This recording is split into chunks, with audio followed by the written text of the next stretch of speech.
Okay. Hello chatters, my name is Rohit and you are watching Wrestle Chatter.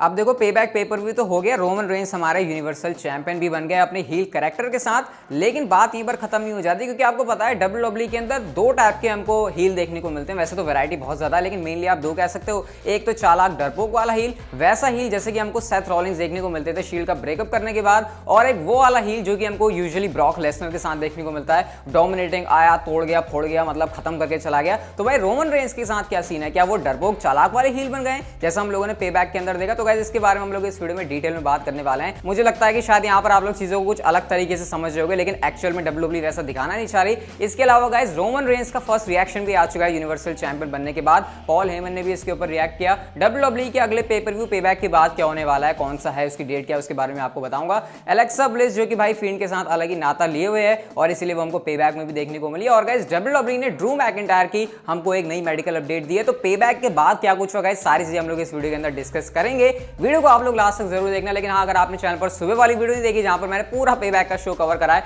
कैसे Roman Reigns हमारे champion बने, हमको काफी title changes देखने को मिले, तो गाइस उस वीडियो का लिंक इस वीडियो के डिस्क्रिप्शन में और वहां से जाकर आप लोग उसे चेकआउट कर सकते हैं। और गाइस सबसे पहले हम लोग शुरुआत करते हैं रिएक्शन से। हमको रोमन रेंस का क्या देखने को मिलता है यूनिवर्सल चैंपियन बनने के बाद। फाइनली उनको वो चैंपियनशिप मिली जो कि उन्होंने कभी हारी नहीं थी। रेसलमेनिया 36 में उनके पास मौका आया, लेकिन आपको पता ही है उस मैच से बाद में उनको बाहर जाना पड़ जाता है। लेकिन फाइनली अब उन्होंने चैंपियनशिप को कैप्चर कर लिया है। तो गाइस इसके बाद रोमन रेंस का ट्वीट आता है अपने ट्विटर अकाउंट के ऊपर और उन्होंने सिंपली यहां पर लिखा है back where it belongs #and_new #WWE Payback. मतलब यहां पर रोमन रेंस क्लियर करके बताना चाह रहे हैं कि यूनिवर्सल चैंपियनशिप वहीं पर वापस आ चुकी है जहां पर ये बिलोंग करती है, यानी कि रोमन रेंस के कंधों पर होना। तो वो तो भाई यहां पर काफी ज्यादा कॉन्फिडेंट नजर आ रहे हैं। भले जीतने का तरीका उनका बहुत ज्यादा अलग था। यूजुअली हम लोगों ने रोमन रेंस को कभी भी ऐसा देखा नहीं है, लेकिन क्योंकि रोमन रेंस बन चुके हील सुपरस्टार, तो इसलिए हमको उनकी ऐसे विक्ट्री देखने को मिलती है। और मुझे पता है एक चीज तो आप लोगों ने मिस करी होगी कि पॉल हेमन ने यार रोमन रेंस को इंट्रोड्यूस नहीं किया, क्योंकि जब भी ब्रॉक लेसनर के साथ वो आते हैं तो भाई उनका जो इंट्रोडक्शन होता है वो कितना कमाल का होता है। हालांकि अभी मौका नहीं मिला, लेकिन आने वाले टाइम में मिल जाएगा। बट फिलहाल गाइस अगर आप लोग उनका ट्विटर अकाउंट चेक करोगे तो आप उनका इंट्रोडक्शन देख सकते हो, क्योंकि यहां पर उन्होंने लिखा है and new raining defending undisputed WWE universal heavyweight champion the big dog rack everyone and leave Roman Reigns. और एंड में उन्होंने लिखा है बिलीव दैट। मुझे पता है मैंने इसको बहुत ही बेकार तरीके से बोला है, क्योंकि मैं उसको बोलने की कोशिश भी नहीं कर रहा हूं अच्छे से, लेकिन आपको पता है पॉल हेमन जब इस बात को बोलेंगे तो वो कितना कूल लगेगा। अभी फिलहाल तो गाइस सिर्फ उन्होंने ट्वीट करके इतना ही लिखा है रोमन रेंस की चैंपियनशिप विक्ट्री के ऊपर। लेकिन डेफिनेटली आने वाले शोज के अंदर जब रोमन रेंस के साथ पॉल हेमन होंगे तो हमको इस वाले लाइन की जो आदत डाल लेनी चाहिए। और ये जो पेयर है इनका वो गाइस होने वाला है काफी ज्यादा कमाल का। अब इससे पहले कि हम लोग रोमन रेंस के हील कैरेक्टर के ऊपर आए गाइस, मैं आपको कुछ और अपडेट्स देना चाहूंगा। सबसे पहले तो मैं आपको बता देता हूं कि डब्ल्यूडब्ल्यूई का अगला पेपर व्यू कौन सा होने वाला है पे बैक के बाद, और ये भी होने वाला है 7 दिन के बाद।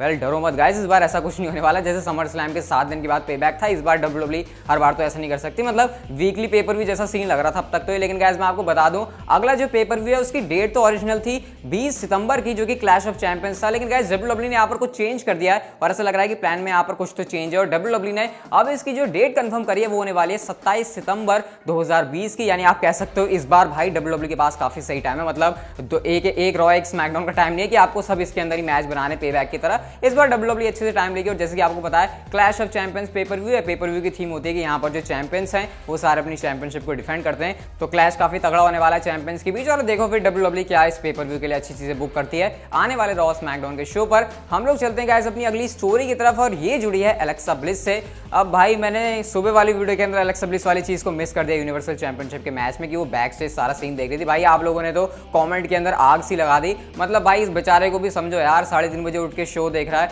उसके बाद पूरे शो को एक बार में एग्जैक्ट वैसे ही बताना, दिमाग में सारी चीजें रखना भाई मुश्किल हो जाता है। इसका मतलब ये नहीं होता कि मैंने चीजों को देखा नहीं है, जस्ट वो वीडियो बनाते टाइम मिस हो जाती है, क्योंकि दिमाग पूरा खराब रहता है, पूरे टाइम नींद अपनी बिगाड़ के पूरा शो देखना फिर उसके बाद रिकॉर्ड करना, तो यार दिमाग का दही हो जाता है। आई होप आप लोग समझ रहे होंगे। लेकिन इस चीज को हम लोग इस टाइम पर कवर करते हैं। और डब्ल्यूडब्ल्यूई ने मतलब किया क्या, समर स्लैम में जहां पर उनको एलेक्सा ब्लिस को दिखाना था वहां दिखाया नहीं। अब पे बैक के अंदर लगा कि अब तो दिखाई देंगे, लेकिन डब्ल्यूडब्ल्यूई एक स्टेप आगे बढ़ी कि रिंग में तो हम अभी नहीं लेके आएंगे एलेक्सा ब्लिस को, मतलब फील्ड के आमने सामने तो नहीं लेके आएंगे, सिर्फ बैक स्टेज से वो नजारे ले रही हैं। और फील्ड को तो वो ऐसे देख रही है कि जैसे कि पता नहीं कौन सा उनका नाता जुड़ गया हो। और गाइस इससे हमको ये बात पता चलती है कि फील्ड और जो एलेक्सा ब्लिस है उनकी एक अलग से स्टोरी लाइन होगी, क्योंकि ऐसा नहीं है कि एलेक्सा ब्लिस बीच में सिर्फ इसलिए पड़ी है क्योंकि ब्रॉन स्ट्रोमैन यहाँ पर आए थे। क्योंकि अब तो आपको पता है ब्रॉन स्ट्रोमैन के साथ साथ रोमन रेंस भी यूनिवर्सल चैंपियनशिप की पिक्चर में इन्वॉल्व है। डब्ल्यूडब्ल्यूई WWE इसको लेकर सस्पेंस बहुत बता रही है और मेरे को ऐसा नहीं लगता कि WWE कुछ ऐसा एकदम से कर देगी किसी भी शो के अंदर कि हमको एलेक्सा ब्लिस का पता चल जाएगा कि उनका फिend के साथ क्या लेना देना है। अब WWE इसको धीरे धीरे मेरे को लग रहा है बिल्ड कर रही है, ऐसा नहीं होगा कि एक झटके में सब कुछ वो हमको बता दे।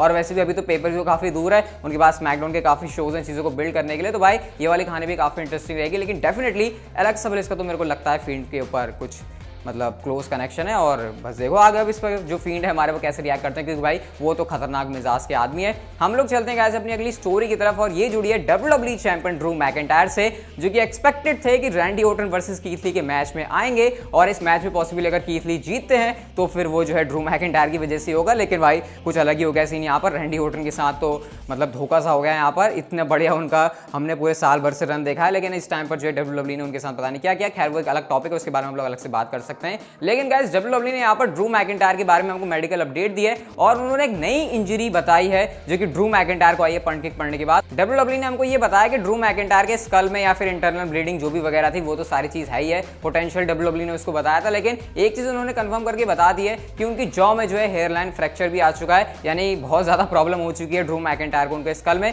वैसे मैं आपको बता दूं गाइस, चिंता करने वाली कोई बात नहीं है, ऐसा नहीं है कि सच में ड्रू मैकिंटायर को कुछ हो गया है। ये WWE जस्ट चीजों को ज्यादा बढ़ाने के लिए दिखा रही है। इतना तो यहाँ पर क्लियर है कि भले रैंडी ऑर्टन हार गए हैं अपना मैच, लेकिन ड्रू मैकिंटायर को बदला तो लेना ही है, क्योंकि चैंपियनशिप भले उन्होंने रिटेन कर ली। लेकिन भाई ऐसा थोड़ी होगा कि चैंपियन अपने आपको किसी बंदे से पिटवा देगा। बट इतना तो है कि अभी चैंपियनशिप के इनकी फ्यूड खत्म नहीं हुई है और शायद रैंडी ऑर्टन के पास यहाँ पर फिर से मौका आने वाला है कि जो काम वो अभी तक नहीं कर पाए वो कर लें ड्रू मैकिंटायर के साथ, यानी कि उनसे उनकी चैंपियनशिप छीनने का। और गाइस अब हम लोग आते हैं अपने मेन मुद्दे के ऊपर और गाइस ये जुड़ा है रोमन रेंज के हील कैरेक्टर पर खड़ा हुआ एक बहुत बड़ा सवाल कि ये जो रोमन रेंज का हील कैरेक्टर है वो कैसा है, क्या ये चालाक वाला है, डरपोक वाला है, या फिर रोमन रेंज को डोमिनेटिंग दिखाएंगे बिल्कुल ब्रॉक लेसनर की तरह। तो गाइस मुझे पता है आप में से सारे लोगों ने एक्सपेक्ट किया था, इवन मैंने भी ये एक्सपेक्ट किया था कि रोमन रेंज ने हील टर्न तो किया है, लेकिन वो ऐसा नहीं होगा जैसे कि वो आ रहे हैं वो हील टैक्टिक्स का यूज कर रहे हैं। मतलब ऑब्वियसली वो तो हो गई, लेकिन उसके ऊपर वो ज्यादा डिपेंड नहीं होंगे क्योंकि वो उनके पास ऑलरेडी काफी ज्यादा स्ट्रेंथ है, वो बहुत ज्यादा तगड़े हैं। WWE उनको हमेशा डोमिनेटिंग बुक करती है। लेकिन आज तो हम लोगों ने अलग ही सीन देखा, रोमन रेंज सिर्फ मौके पर चौका मारने आते, मतलब पूरा मैच ही ऑलमोस्ट खत्म हो गया, उसके बाद रोमन रेंज आते हैं और वो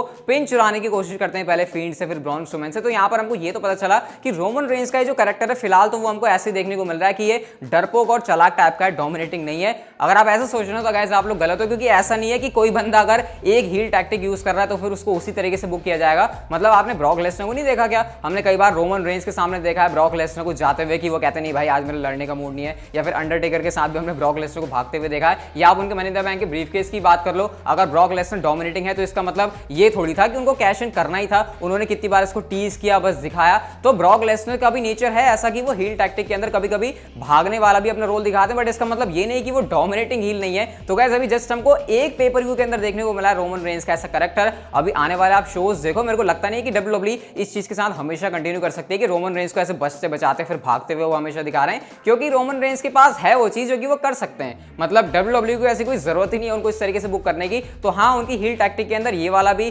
कारनामा होगा जहां पर वो बचेंगे या फिर ऐसे मौके ढूंढेंगे जहां पर उनको इजी विक्ट्री मिल जाए, जो कि ऑब्वियसली हर एक हील करता है। लेकिन इसका मतलब मेरे को कहीं से भी नहीं लगता कि रोमन रेंज का ये जो हील कैरेक्टर है वो डरपोक सा है, ये डोमिनेटिंग नहीं है। आगे गाइस आप देखो अभी रोमन रेंज की तरफ से आपको बहुत ज्यादा कहर देखने को मिलेगा। पॉल हेमन उनके साथ आ चुके हैं, ऑब्वियसली वो उनकी मदद करने वाले हैं। तो अभी आपको थोड़ा सा वेट करने की जरूरत है। आपको अभी सिर्फ पेबैक पेपर देखकर मुझे नहीं लगता कि जज करने की जरूरत है। और गाइस आई होप आपको चीजें समझ आ रही होंगी कि रोमन रेंज के हील कैरेक्टर के साथ क्या चल रही है। बाकी गाइस डिस्क्रिप्शन में लिंक है सोई वाली वीडियो का, नहीं देखी तो जाकर अभी जरूर देख लो ये वाली वीडियो। गाइस अगर आपको अच्छी लगी तो लाइक कर दो, बताओ आप लोग मुझे रोमन रेंज की विक्ट्री के बारे में आपके क्या थॉट्स हैं। और गाइस चैनल को कर लो सब्सक्राइब, नोटिफिकेशन बेल को ऑन, ताकि आपको हमारे चैनल पर इसी तरह से प्रो रेसलिंग से जुड़ी सारी बातें जानने को मिलती रहे। So see you guys in my next video.